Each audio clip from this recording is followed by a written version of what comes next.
O Centro Cultural de Vila Nova da Barquinha foi palco na última semana para a realização da Conferência Médio Tejo Sustentabilidade do Rio, iniciativa que contou com a presença de diversos autarcas da região, casos de Fernando Freire, presidente da autarquia barquinhense, Júlia Amorim, de Constância, Vasco Estrela, de Mação, Maria do Céu Albuquerque, responsável máxima pela comunidade intermunicipal do Médio Tejo, sem esquecer, como é óbvio, Carlos Martins, secretário de Estado do Ambiente, numa altura em que o Tejo tem estado rodeado de preocupações, nomeadamente em torno da sua sustentabilidade. Esta conferência serviu de alerta para o futuro sobre o que se pode fazer no sentido de inverter esta tendência negativa. Registro na sessão de abertura para as palavras de Fernando Freire, presidente da Câmara de Vila Nova da Barquinha, que não deixou passar em claro a importância do Tejo aos mais diversos níveis.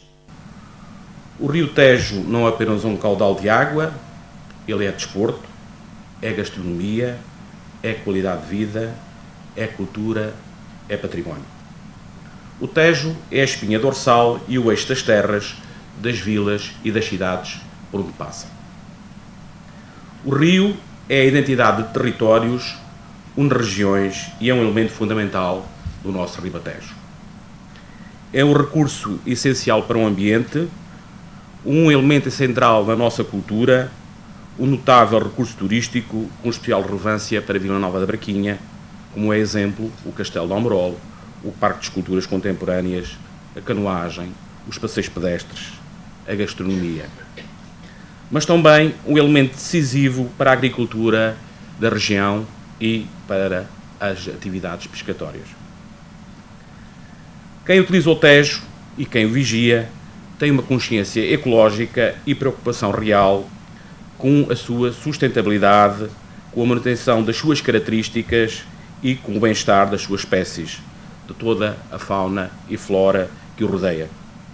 Júlia Amorim, presidente da Câmara de Constância, destacou o facto de passarem dois rios no concelho, casos do Tejo e do Zézer, recuando no tempo para sublinhar a importância destes recursos naturais. Dizendo-vos que Constância, e aquilo que eu vos venho trazer aqui não é nada de novo, mas dizer-vos que Constância, para além do Rio Tejo, como sabeis, temos a felicidade de ter ainda um outro rio, o Zézer, e que durante muitos anos, e por via da evolução, se assim pudermos dizer, as pessoas que antigamente viviam do Tejo se foram afastando dos rios, dos nossos rios, do Tejo e do Rio. O Rio, como em Constância se diz, quando nós falamos no Rio, é sempre o Zézer. E por via da importância destes recursos naturais e por via também da necessidade de desenvolver o país, desenvolver a região e desenvolver os concelhos, as agulhas tiveram que ser viradas. Porque os rios deixaram de ser estradas e Constância deixou, à semelhança de outros concelhos ribeirinhos, deixou de ter um desenvolvimento económico e, no fundo, dar pão a quem trabalhava nos rios, pelo facto dos rios serem estradas, teve que se virar para outro lado. Por sua vez, Vasco Estrela, presidente da Câmara de Mação, abordou os principais problemas que afetam o Tejo, considerando que estes obstáculos, se não forem ultrapassados, colocam em causa diversos fatores. A questão da poluição e a questão dos caudais ecológicos, eu tenho de acrescentar um outro problema e que tem impacto significativo e negativo no concelho de Mação, que tem a ver com a falta de conectividade no próprio rio, causado por investimentos relativamente recentes feitos no Rio Tejo e que metem em causa, e podem vir a pôr em causa ainda mais no futuro, se não forem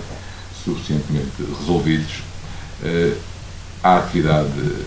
pescatória na zona de Ortiga, no concelho de Mação, e que de alguma forma colocam também em causa investimentos que foram feitos no nosso concelho e metem em causa o sustento de algumas famílias do concelho de Mação e também de outros concelhos que têm naquela atividade o seu sustento. E, portanto, penso que é um problema que deve ser também debatido neste fórum e noutros fóruns e ao qual não podemos também deixar de olhar. Porque sendo certo que a poluição e os caudais ecológicos não garantidos são questões fulcrais e fundamentais que carecem de resolução. No caso concreto do Conselho de Nação, eu não poderia deixar de levantar também esta questão numa perspectiva positiva. Quero com isto dizer, e refiro-me em concreto, à questão do açude em Abrantes e à questão da tomada de água da central do PEG-OP. São dois assuntos que tiveram também na ordem do dia muito recentemente e que penso que, como referi, sem pôr em causa aqueles investimentos que são necessários e são bem-vindos, penso que são duas situações que necessitam de uma maior compatibilização entre os vários interesses em causa para que todos possamos ficar tranquilos com aquelas soluções e para que seja possível que todos possam usufruir do rio na exata medida dos seus interesses. São, pensamos nós, processos relativamente simples que carecem de resolução e acho que estamos a caminhar lentamente, mas estamos a caminhar no sentido de poder ser possível ultrapassar aqueles problemas.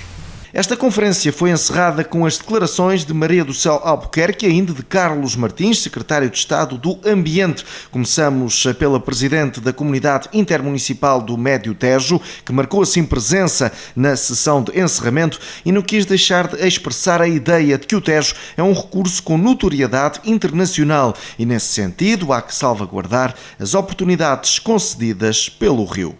O Tejo é seguramente para todos nós um dos maiores ativos que o território do Médio Tejo tem. É um elemento patrimonial muito agregador e muito consensual neste nosso território. Tem uma notoriedade nacional e internacional que à volta desta bacia confere um potencial muito grande, tanto do ponto de vista daquilo que é a nossa matriz identitária, como também das oportunidades que aqui são encerradas.